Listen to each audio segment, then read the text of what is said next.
ہائے کربلا والو، ہائے کربلا والو۔ السلام علیکم ناظرین، پروگرام ہائے کربلا والوں کے ساتھ یہ 5ویں ایپیسوڈ لے کے ہم حاضر ہوئے ہیں آپ کی خدمت میں قائم ٹی وی اسٹیشن کراچی سے۔ میں آپ کا میزبان سید علی کبیر اور میرے ساتھ شریک گفتگو ہیں جناب سید علی محمد نقوی صاحب۔ صاحب، آج کا سوال، آج پھر میں آپ سے اصحاب امام کے بارے میں سوال کروں گا، اور خاص طور پہ میں چاہتا ہوں کہ آپ تھوڑی سی تفصیل ہمیں بتائیں جناب حر کے بارے میں۔ اعوذ باللہ من الشیطان اللعین الرجیم، بسم اللہ الرحمن الرحیم۔ حضرت حر ابن یزید ریحائی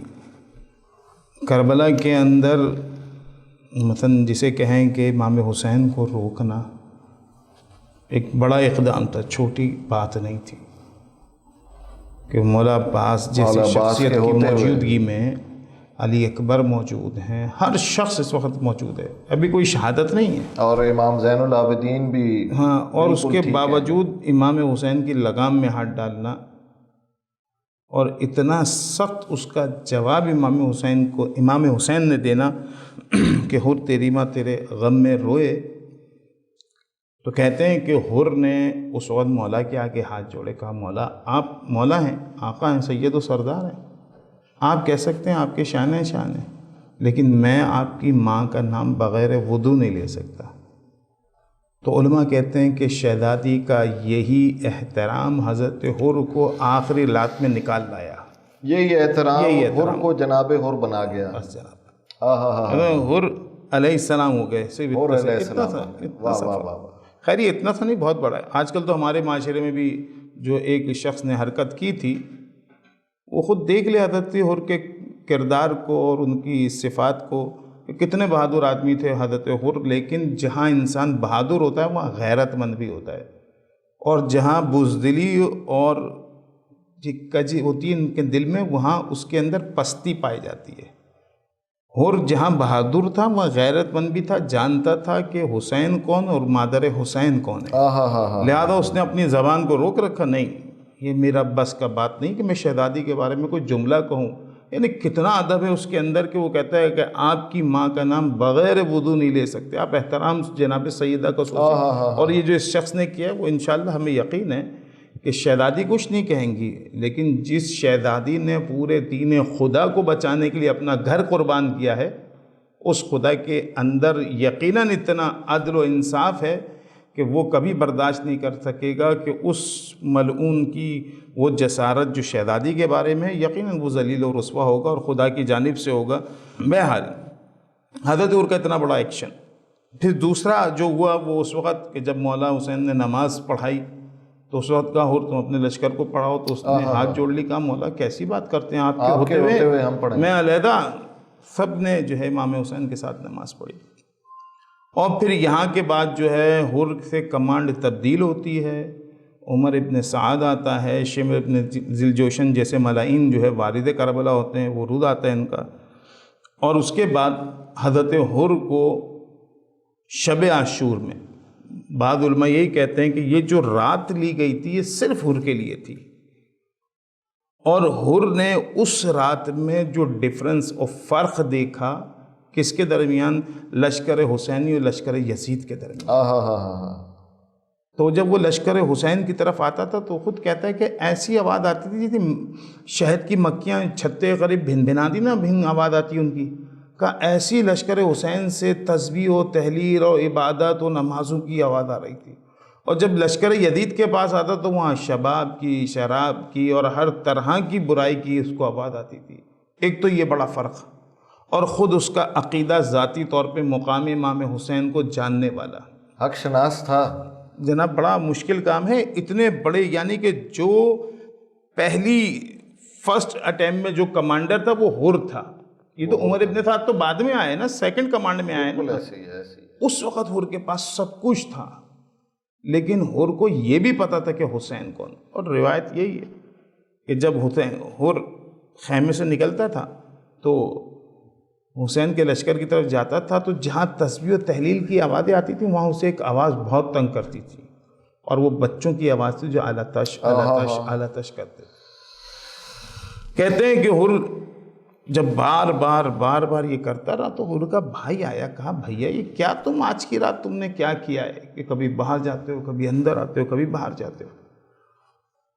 تو حر نے ایک دفعہ اپنے بھائی سے کہا آؤ چلو میں تمہیں لے کے چلتا ہوں, بتاتا ہوں میں باہر کیوں جاتا ہوں. ایک دفعہ وہ تھوڑا لشکر یزید سے آگے نکل کے مولا حسین کے لشکر گاہ کے قریب آیا تو کہا بھائی ذرا کان لگا کے آواز سنو. تو بچوں کی آوازیں آ رہی تھیں اعلیٰ تش کی. تو بہرحال بھائی رنجیدہ ہوا, کہا جانتے ہو یہ کیوں ہوا ہے, کہ اگر میں حسین کو نہ روکتا تو آج حسین اور آل رسول اس طرح پیاسے نہ ہوتے, یہ قصور میرا, یہ گناہ میرا ہے. بہرحال ایک علماء یہ بیان کرتے ہیں کہ جو شب عاشور تھی وہ 2 افراد کے لیے بہت قیمتی تھی. ایک نے جنت خریدی اس رات میں اور ایک نے جہنم خریدی. جس طرح حضرت حر پریشان ہو رہے تھے نا, ٹہل رہے تھے, ایسے عمر ابن سعد بھی ٹہل رہا تھا. وہ بھی مقام و منصب امام حسین کو بھی جانتا تھا, ایسا نہیں تھا کہ نہیں جانتا تھا, جانتا تھا فرزند رسول خدا, اسے پتا تھا جناب. اور اس نے نانا کو دیکھا ان کے سارے, ان کے باپ نے تو باقاعدہ یہ دیکھا ہے کہ حسین دوش رسالت پہ سوار ہیں, سجدہ طویل ہو رہا ہے, اصحاب کہہ رہے ہیں کتنی بہترین سواری ہے, تو رسول کہتے ہیں کتنا بہترین سواری ہے, سب دیکھے میں. سعد ابن ابی وقاص اس عمر ابن سعد کے والد, تو کہتے ہیں کہ دیکھا پتا, لیکن وہ ایک چیز کو سوچتا تھا, کہتا جو حسین سے وعدہ ہے نا وہ وعدہ ادھار پہ ہے, اور جو یزید کے ساتھ وعدہ ہے وہ ہے نقد کے اوپر. تو کیا مسئلہ ہے, آج میں نقد کر لیتا ہوں, بعد میں جا کے میں حسین کے خانوادے سے معافی مانگ لوں گا, توبہ استغفار کر لوں گا, پروردگار غفور رحیم ہے. یہاں ایک چھوٹا سا جملہ, یہاں دیکھیں کہ جو ہمارے زمانے کے امام آئیں گے نا, تو جو ریزن ہے, وہ کربلا میں, جہاں کربلا میں شہداء کربلا اصحاب امام حسین, اولاد امام حسین یا اولاد بنو ہاشم رکھتی تھی ریزن اس چیز کا کہ حسین پہ قربان ہونا ہے. تو ایسے سامنے والی جو فوجی یزید تھی ان کے پاس بھی ریزن تھے, ایسے نہیں تھے کہ یہ بہت سادہ تھے. اگر آپ ان سے پوچھیں کیوں حسین کو قتل کر رہے ہو, تو پوری آیتیں سنائیں گے, بتائیں گے کہ یہ کیا مقصد ہے, کیوں آئے ہیں, ہر چیز کا جواب دیں گے. ایسا نہیں تھا کہ جہلا تھے, جانتے نہیں تھے یا پتہ نہیں تھا, یعنی وقت پہ نماز پڑھنے والے, حافظ قرآن ان میں موجود تھی, تلواروں پہ لا الہ الا اللہ لکھا ہوا تھا, کیا کچھ نہیں تھا, آثار اسلام سب کے پاس تھے. ہاں اسلام نہیں تھا, وہ ایک علیحدہ تھا. تو یہ لوگ سب جانتے تھے کہ ہم کرنے کیا جا رہے ہیں اور ہو کیا رہا ہے, لیکن مال دنیا, متاع دنیا, آبادی دنیا, امید دنیا نے اتنا غافل کیا ہوا تھا کہ مقام منصب دیکھنے کے باوجود, جاننے کے باوجود حسین کو قتل کرنے کی بہت جلدی تھی, عجلت تھی, اور کوشش تھی کہ جلد سے جلد معاملہ ختم. تو ایک رات 2 خریدار, ایک جہنم کو خریدتا ہے, ایک جنت کو خریدتا ہے. بہرحال حضرت حر بار بار اس چیز سے پریشان ہے کہ مجھے یہ اذیت ہو رہی ہے کہ یہ آج جو آل رسول اتنا گریہ کر رہی ہے, اتنی پریشان ہے, یہ شاید سارا کا سارا قصور میرا ہے. جسے آج کے زمانے میں گلٹی کو فیل کرنا کہ یہ ساری جو آج مصیبت آل رسول پہ ہے اس کا ذمہ دار میں ہوں, اور اس کی جو ہے, تو اب میں چاہتا ہوں اس کا کچھ مداوع کروں. تو اپنے بھائی سے مشورہ کرنا, اپنے بیٹے سے مشورہ کرنا, اپنے غلام سے مشورہ کرنا, اور پھر یہ کہنا کہ مجھے صبح حسین کی دربار میں پہنچنا ہے. بڑی بات ہے کہ اتنی بڑی فوج کی کمانڈ کرنے کے باوجود انسان اپنے گناہ کو محسوس کرے اور اس سے تائب ہو. اتنے بڑے اسٹیٹس کو چھوڑ کے اگر جب حسین کی بارگاہ میں جاتے ہیں حضرت حر, تو وہ بالکل اسٹیٹس ڈیفرنٹ نظر آنے لگتا ہے. تو مولا حسین کی بارگاہ میں آنا حضرت حر کا خود ایک یہ انداز ہے جسے کہتے ہیں آنا, وہ اور حضرت حر کے جو بات چیت ہے, وہ دونوں چیزیں بڑی ویلیو اور اہمیت رکھتی ہیں. کہ اگر کوئی شخص یہ چاہتا ہے کہ میں بارگاہ خدا میں استغفار و توبہ کروں, اگر ہم کہنا توبہ نصوحہ کسے کہتے ہیں, تو وہ حر ابن یزید رہائی کی توبہ ہوگی, جسے دیکھ کے آپ بتائیں کہ توبہ کیسے ہوتی ہے. پروردگار ہم سب کو حق کی طرف جانا نصیب فرمائے. آمین. یہ سارے واقعات, یہ واقعہ کربلا, اگر ہم اس سے نصیحت نہیں لیں گے تو اپنے امام تک نہیں پہنچ سکیں گے. ناظرین, ایک چھوٹی سی بریک لیتے ہیں اور پھر واپس آتے ہیں آج صاحب کے پاس, دوبارہ سے اس کی تفصیل لیں گے. ہائے کربلا والو, ہائے کربلا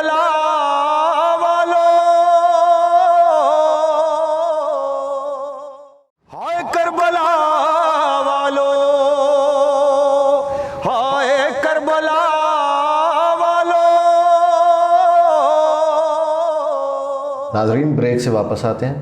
اور آغا صاحب کے پاس واپس چلتے ہیں، اور آغا صاحب اپنے اس جواب کو کنٹینیو رکھیے پلیز۔ تو میں عرض کر رہا تھا کہ توبہ نصوحہ بہرحال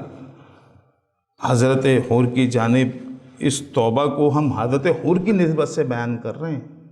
ورنہ حور وہ شخصیت ہے جسے کربلا کے لیے چنا گیا تھا، یعنی جتنے بھی کربلا کے شہید ہیں وہ سب چنیدہ ہیں جن کو منتخب کیا گیا ہے۔ تو حضرت حور کیونکہ اپنی نسبت سے بات کر رہے ہیں تو ہم اس نسبت کو بیان کر رہے ہیں، ورنہ ہماری یہ ویلیو اور اوقات نہیں کہ ہم حضرت حور کے بارے میں ایسی بات کہیں کہ وہ اپنی نسبت سے جو کہتے ہیں وہ بیان کر رہے ہیں، صرف نقل کر رہے ہیں حضرت حور کے جملے۔ جب حضرت حور صبح ہونے لگی تو حضرت حور نے کہا مجھے حسین کی بارگاہ میں لے کے چلو، لیکن ایک شرط ہے، اس طرح لے کے جاؤ جیسے گناہ گاروں کو کسی کے سامنے لے کے جاتا ہے۔ کہا بھیا کیا کروں؟ کہا میرے ہاتھوں کو پیچھے باندھو اور ایک رسی باندھو اور اس رسی کو ایسے لے کے چلو جیسے گناہ گاروں کو لے کے جایا جاتا ہے۔ یہ حضرت حور کا مقام ہے۔ وہاں جب بالکل صبح طلوع ہونے لگتی ہے یا صبح سے پہلے کا شاید منظر ہو، یعنی جسے ہم صبح کاذب کہتے ہیں، شاید اس وقت کا منظر ہو، بہرحال کیونکہ اذان علی اکبر نے دی تھی، اس سے پہلے تو حضرت حور پہنچ چکے تھے۔ تو کہتے ہیں کہ مولا حسین نے حضرت عباس کو بلایا، حضرت عباس جلدی آؤ۔ حضرت علی اکبر کو بلایا، جون کو بلایا۔ اچانک اس ٹائم میں ایسے بلانا، سب پریشان ہوئے کہ مولا اس وقت مثلا کہ یہ کوئی وقت نہیں ہے کہ اس وقت کوئی بات چیت کی جائے، تو بھی شب چل رہی ہے نا، یعنی بالکل جسے کہتے ہیں کہ تہجد کا ٹائم ہوتا ہے، شاید سب عبادت میں مشغول ہیں۔ تو ہر مثلا کسی چیز کی میٹنگ ہوتی ہے تو اس کے لیے کچھ قاعدے قوانین ہوتے ہیں، ٹائمنگ ہوتی ہے۔ وہاں آئے تو ہم مولا عباس نے سوال کیا، حضرت علی اکبر نے سوال کیا، کیا حکم ہے؟ کہا ہمارا مہمان آنے والا ہے، چلو استقبال کرنے کے لیے چلو۔ کیا مولا حسین کا مقام ہے، واقعاً ایسے ہی مولا ہوتا ہے جسے کریم ابن کریم کہتے ہیں، حق ہے کریمیت کا جو مولا حسین نے ادا کیا۔ اور سب پریشان کہ اس ٹائم میں کون مہمان آئے گا، یہ رات تو ہم خود لے کر آئے ہیں، ایک رات کی مہلت، اور اس رات کے اندر اس وقت مہمان آئے گا، اس پہر میں کوئی مہمان آئے گا۔ بہرحال حکم امام تھا، اطاعت کی منزلوں پہ علی اکبر بھی ہیں، حضرت عباس بھی ہیں، چلے دیکھا تو کچھ دیر میں دیکھا کہ سامنے سے حور اس حالت میں آ رہا ہے کہ گلے میں رسی یا ہاتھوں میں رسی بندھی ہے، ہاتھ پس پشت بندھے ہیں، اور بھائی لے تب آ رہا ہے۔ بس علی اکبر نے ان کے بیٹے کا استقبال کیا، عباس نے ان کے بھائی کا استقبال کیا، حور نے اپنے آپ کو مولا حسین کے قدموں میں گرایا، مولا حسین نے حور کو اٹھایا اور ایک جملہ بڑا عجیب سا کہا، حور تو واقعاً ہو رہے، دنیا اور آخرت دونوں میں ہو رہے۔ تو ایک جملہ بڑا قیمتی امام حسین کا، یعنی کہ میں کہتا ہوں کہ اس سے جو مولا حسین نے اپنے اصحاب کو جملے دیے ہیں وہ واقعاً کے سنہری حروفوں سے لکھنا یہ بہت چھوٹا جملہ ہے، ان جملوں کے لیے جو امام حسین نے اپنے اصحاب کے آنر میں دیے، احترام میں دیے، ان کی بزرگی کے حوالے سے دیے۔ تو بہرحال حر کو احساس تھا کہ یہ میری وجہ سے جب مقتل سجا تو سب میں پہلے حر نے یہی گزارش کی، مولا میں چاہتا ہوں کہ مجھ سے یہ خطا ہوئی ہے تو اس کا خمیازہ بھی میرے سے شروع ہو، اور میں نہیں، میں اپنے بیٹے کو بھیجنا چاہتا ہوں، بیٹے کو پہلے بھیجوں گا۔ اب دیکھیں بہرحال کربلا کا منظر ہے اور ہم کیوں کربلا کے حوالے سے بات کر رہے ہیں، لیکن جب یہ بات ہوتی ہے نا کہ بیٹا، تو بڑا دل دکھتا ہے، اس لیے کہ مجھے ابھی بھی یاد ہے، اور مومنین تو اب جانتے ہوں گے اچھی طریقے سے، جب شام میں ISIS نے قبضہ کیا تھا تو ایک مشہور صحابی امام حسین حجر بن عدی کی میت، اب وہ جنازے کو، ان کے جسم اطہر کو نکالنا، اس کی ویڈیو بنانا، تو کہتے ہیں حجر کو جب گرفتار کیا تھا نا امیر شام نے تو دھوکہ دہی کی تھی، وہ کہا تھا غلطی ہو گئی اور پکڑے گئے ہیں، کوئی بات نہیں، میں جو ہوں ان کے آئیں گے تو میں ان کی غلطی کی تلافی کر دوں گا، اور پیچھے سے خط لکھا کہ اس کو دارالحکومت تک نہیں لانا، حجر کو پہلے قتل کر، پہلے قتل کر دو اس کو۔ حجر کو دکھا دیا ہم نے کہ سر ہم تو محتاج ہیں، ہم تو سپاہی ہیں، آرڈر اوپر سے ہماری خطا نہیں ہے، لیکن آرڈر ہے کہ آپ کو اور آپ کے بیٹے کو قتل کر دیا جائے، تو آپ کیا چاہتے ہیں؟ تو حضرت حجر نے 3 وصیتیں کی تھیں، ان میں سے ایک وصیت یہ تھی کہ پہلے میرے بیٹے کو مارنا۔ تو وہ تڑپ اٹھے، کہا کیسی باتیں کرتے ہیں آپ، ہم نے آج تک جتنے ایسے موقع ملے، باپ کوشش کرتا ہے کہ تم مجھے ٹکڑے ٹکڑے کر دو، میرے بچے کو بھیج دو، بچا لینا، اس کو کچھ نہ ہو۔ انہوں نے کہا نہیں، مجھے ڈر یہ ہے کہ میری شہادت سے شاید میرا بیٹا ڈر جائے اور علی کی ولایت کو چھوڑ دے، لہذا میں چاہتا ہوں میری زندگی میں میرا بیٹا اس دنیا سے جائے اور میرے مولا کی ولایت کے اوپر جائے۔ تو عشق تھا ہی عجیب و غریب کربلا والوں کا، اور امام حسین کے، مولا حسن کے، امام علی کے اصحاب کا وہ جو تھا وہ لیول ہی کچھ ڈیفرنٹ لوگوں کا تھا، اور اتنا بڑا تھا کہ بہرحال حضرت آیت اللہ محسن الحکیم کا جملہ حضرت حر کی شان میں، حضرت آیت اللہ محسن الحکیم کسی تعارف کے محتاج نہیں، یعنی جسے کہنا کہ علم اجتہاد کے اندر جو بہت زیادہ چمکنے والے ستارے ہیں ان میں حضرت محسن الحکیم کا تعلق ہے، اور حضرت محسن الحکیم بے شک ایسے ہی وہ مرجع بزرگوار ہے جس نے اپنے گھر کے 72 سے زیادہ جنازے خود دیے ہیں، پوتے، پوتیاں، پوتے، نواسے، بیٹے، اور نہ جانے کون کون دیے ہیں، 72 کے قریب۔ پوری آل حکیم بڑی مشہور ہے کربلا یعنی عراق کے اندر اور نجف کے اندر کہ جنہوں نے قربانی دی۔ ان کا واقعہ ہے کہ وہ جاتے ہیں حضرت حر کی زیارت کو، اور تقریباً 90 پلس ہیں، اور حضرت حر کے مرقد کے سامنے کھڑے کو کہتے ہیں دیکھو حر، تمہارے سے زیادہ میں بافضیلت ہوں کیونکہ میں مرجع ہوں، مجتہد ہوں۔ ایک، تم مرجع اور مجتہد نہیں تھے۔ دوسری فضیلت یہ ہے کہ میں تم سے زیادہ سن میں بڑا ہوں۔ حضرت حر کی بہت زیادہ، اگر ہم سپاہیوں کی عمر کا اندازہ لگائیں تو 35-40 اس سے زیادہ نہیں ہوتی تھی۔ مطلب خود حضرت عباس اس وقت 34 سال کے تھے، بہترین سپاہی تھے، تو زیادہ لگا لیں تو 40 تک کی عمر ایج تھی جو کہ سپاہیوں کی، کیونکہ وہ وہاں کا سپاہی تھا۔ یہ تو کنورٹ ہوئے ہیں بعد میں، کربلا والوں کے سپاہیوں کی بات نہیں کر رہے، وہ تو ان کی عمر کے اوپر کوئی بولے کہ اتنے تھے وہ اتنے تھے، وہ وہاں بحث نہیں رہی، وہاں تو عمر کا تعلق نہیں تھا، وہاں قربانی کا تعلق تھا۔ لیکن جو یزیدی فوج تھے ان کے یہاں جو تھا فوج ہونے کا تعلق میں، جتنا بھی فوج کی ایک ہوتا ہے قابلیت کا طریقہ ہے، اتنا اتنا اتنا ایک کرائٹیریا ہوتا ہے، فوجی ہوتا ہے، پراپر فالو ہو رہی تھی ادھر، وہاں سارے رول فالو ہوتے ہیں، تو وہ تھا۔ تو عمر میں بھی تم سے بڑا ہوں، اجتہاد ہے۔ اور تیسرا جو میرا وہ ہے نا، یعنی کہ تم سے فضیلت ظاہراً، وہ یہ ہے کہ میں اولاد زہرا ہوں، تم اولاد زہرا نہیں ہو۔ اس کے بعد حضرت محسن الحکیم کہتے ہیں کہ حر، جسم کی ناتوانی برداشت نہیں کرتی کہ تمہارے یہ کھڑے رہ کے میں دیارت عاشورہ پڑھوں، 90 پلس آدمی، ضعیف ہی ہے، ناتوانی ہے، لیکن حر تیری جلالت اور تیری عظمت مجھے زمین پہ بیٹھنے نہیں دیتی۔ اتنا بڑا مرجع، اتنا بڑا مجتہد، 1400 سال بعد اتنا آنر دے، تو اس کا مطلب ہے کہ اس شخصیت کا مقام اور منصب کتنا بڑا ہوگا اور کتنا اعلیٰ ہوگا کہ جس نے بالکل اس وقت میں کہ جب حسین کو لوگ چھوڑ کے چلے ہی گئے تھے، ماں سوائے 72 کے سارے لوگوں نے خطوط لکھ کے چھوڑے، لیکن حر اور حر کے بیٹے اور حر کے بھائی اور غلام نے اس وقت آ کے جو نصرت مولا حسین کی، میں نے جو حضرت حبیب کے اس میں کہا تھا کہ جب حضرت حبیب آئے تھے تو جناب زینب کے دل کو خوشی اور راحت ملی تھی۔ ایک تو حسین کے پاس آنا، اور اس وقت میں جب زینب انتہائی پریشان ہیں کہ اب مقتل سجے گا تو شہادتیں شروع ہوں گی، اس موقع پہ حر آئے ہوں گے، تو مجھے نہیں پتہ شہزادی اس وقت کتنی خوشحال اور خوش ہوئی ہوں گی کہ اس وقت میں جب سب جگہ سے نا امیدی ہے، چاروں طرف سے جو ہے ناکہ لگے ہوئے، کوئی نہیں آ سکتا، اس وقت میں خدا نے کہاں سے ہمارے لیے مدد اور ایسے افراد بھیجے کہ حسین کے مقصد کے لیے اپنے آپ کو قربان کرنے کے لیے آئیں۔ تو بہرحال جب مقصد کے پیچھے انسان جاتا ہے تو نہ کوئی رکاوٹ روک سکتی ہے، نہ کوئی دنیا روک سکتی ہے، نہ کوئی فوج روک سکتی ہے، کوئی کچھ نہیں روک سکتا۔ اگر ہمت اور توانائی اور کردار میں مضبوطی ہے تو مدد کے لیے قدم آپ اٹھائیں، باقی نصرت جو ہے اس کے لیے خود حسین کریں گے۔ واہ واہ واہ واہ، سبحان اللہ سبحان اللہ۔ ناظرین، ہماری 5ویں پروگرام کا اختتام ہوا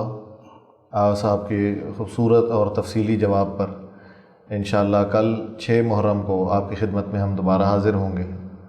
اپنے پروگرام ہائے کربلا والوں کے ساتھ۔ اپنا خیال رکھیے اور غم حسین مناتے رہیے۔ 3 دن کی پیاس میں وہ حوصلہ تھا علامہ، ظلم کے اسیر نے رن میں ایک صغیر نے مسکرا کے فوج شام کو رلا رلا دیا، دین کو بچا لیا۔